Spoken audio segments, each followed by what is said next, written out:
Another thing that I think is quite ninja and prescriptive, Larry, you speak about how, we shouldn't treat everyone the same. There's very different profiles based on who you're talking to. And you talk about the 4 different people. I think that it's the 4 Ps here. And I want you to talk more about these different categories so that we can understand who we're talking to and how we can modify our sales approach. You bet. And I think what you're referring to, Jason, we call it the platinum rule, which the golden rule is treat others the way you want to be treated.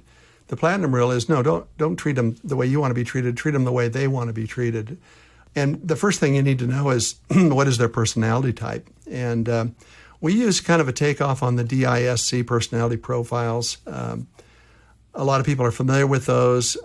Many people have difficulty remembering what the D, the I, the S, and the C stand for. So we've renamed them or relabeled them. The D personality, the driver personality, we call them a power person.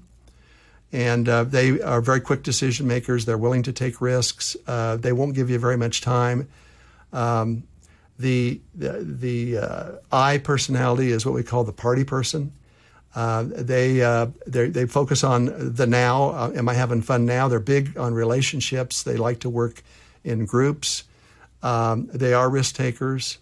The S personality type is what we call a peace person. And interestingly, in the United States, that's the largest percentage are peace people, and they don't like risk. They would never, for example, want the adjustable rate mortgage. They want the 30-year fixed. They want insurance, or they want warranties. They like a sure thing, and they like to take longer to make a decision. They don't like to be rushed, and trust is huge for them. Do they trust you? Do they trust themselves? Do they trust the process? And it takes them some time. And then the last personality is what we call the perfection people, which in the DISC would be the C. And they want time because they want to build a spreadsheet. They want to collect data. They want more information. They want to make a really good decision. And again, they don't like to take a lot of risks. And so what we know is that people have different personality types. They have different decision strategies. We need to be able to figure out what those are by asking the right questions, watching the body language, watching how they respond. And we can pick up, what personality type they are, and then we need to tailor our communication with them to fit what they want and to treat them the way they want to be treated. Yeah, I think that's a powerful, actually, it was one of the first profiling tests that I think I did in my early 20s, the DISC or DISC. And myself, I definitely think I'm a party peace person. I think that was the first and the second one, which is very funny because in my model, when I tell people to choose their target market, I always say, well, do business with people you think are fun to do business with, which is a very high trait of the I or the party person here. But, it really brings that level of compassion to understand that, hey, you shouldn't be actually speaking to the perfection person the same way you would speak to that party person. There's such a difference in the way that they want to operate and the way they want to be communicated with.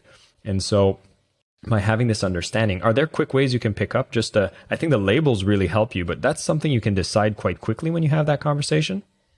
Yeah, one of the things that helps is to know their profession.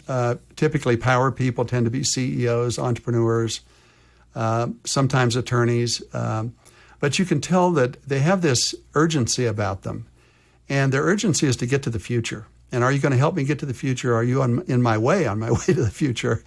And they want to get on with it. If you take too long, if you're normal, let's say your listing consultation is an hour, they'll give you maybe 15 minutes. They'll give you longer if they're doing the talking. But if you're doing all the talking, it's fingernails on a chalkboard for them. It would be an example. You can go around through the different personality types. You can pick up by their body language, by what they say, when you ask the Ford questions, they'll answer that kind of in the context of their personality. And one of the challenges is adapting. So, for example, a power person who's a very quick decision maker can overpower a peace person or a perfection person who wants to take their time. Likewise, if you're a peace or perfection person, you're working with a power personality, you're going to need to speed it up, amp it up a little bit. One of the other dynamics that's could be a challenge is the dynamic of the perfection and the party. Perfection people tend to be very detail-oriented. Party people, not so much. And so if you're a party person working with a perfection person, they're going to ask for a lot of data. It's going to kind of drive you crazy, but you need to do it. If you're a party person and you're communicating with a perfection person, keep in mind your emails better be perfect, because theirs are. Okay, and that they're going to want the data and they're going to want to take some time. So, it becomes fun to basically modify and provide basically what we call a platinum level of service, the platinum rule,